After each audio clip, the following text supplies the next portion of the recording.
1 minute খেলে 29 কোটি 26 লক্ষ টাকা ফেলেন নেইমার জুনিয়র। নেইমার সারা বছরে মাত্র 42 মিনিট খেলে আল হিলালের কাছ থেকে বেতন নিয়েছে 1231 কোটি টাকা। দর্শক, এই নিয়ে বিস্তারিত জানতে ভিডিওটি শেষ পর্যন্ত দেখুন। 2024 সালে বেশিরভাগ সময়ে নেইমারকে দেখা গিয়েছে মাঠের বাইরে। গত 1 বছর খেলেন নাই জাতীয় দলে, কিন্তু শেষ 1.5 বছরে ক্লাবে খেলছেন মাত্র 7 ম্যাচ। দর্শক, গত বছরে নেইমার খেলেছেন মাত্র 2 ম্যাচ।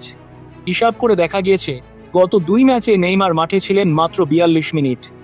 দর্শক, নেইমার সারা বছরে মাত্র 42 মিনিট খেললেও নেইমারকে গুনতে হয়েছে আল হিলালের 1000 কোটি টাকার উপরে।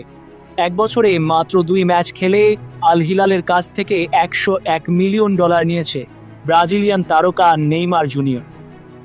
দর্শক, নেইমার 2024 সালে ক্লাবে 2 ম্যাচ খেলে 1231 কোটি টাকা নিলেন, যা প্রতি মিনে 29 কোটি টাকার উপরে। দর্শক, ইনজুরির কারণে নেইমার তেমন বেশি ম্যাচ খেলতে পারছে না। তারপরেও নেইমার যা করছেন তা কিন্তু অস্বাভাবিক। নেইমার বলেছেন, আমি আগামী 26 বিশ্বকাপ ব্রাজিলের হয়ে খেলতে চাই, কিন্তু আমার ইনজুরির কারণে আমি হয়তো নাও খেলতে পারি। দর্শক, আগামী 26 বিশ্বকাপে নেইমারকে দেখার জন্য তার ভক্তদের মাঝে উঠে পড়ে লেগেছে। দর্শক, আজকের ভিডিও এই পর্যন্ত। ভিডিওটি ভালো লাগলে একটি লাইক করে দিন। ধন্যবাদ।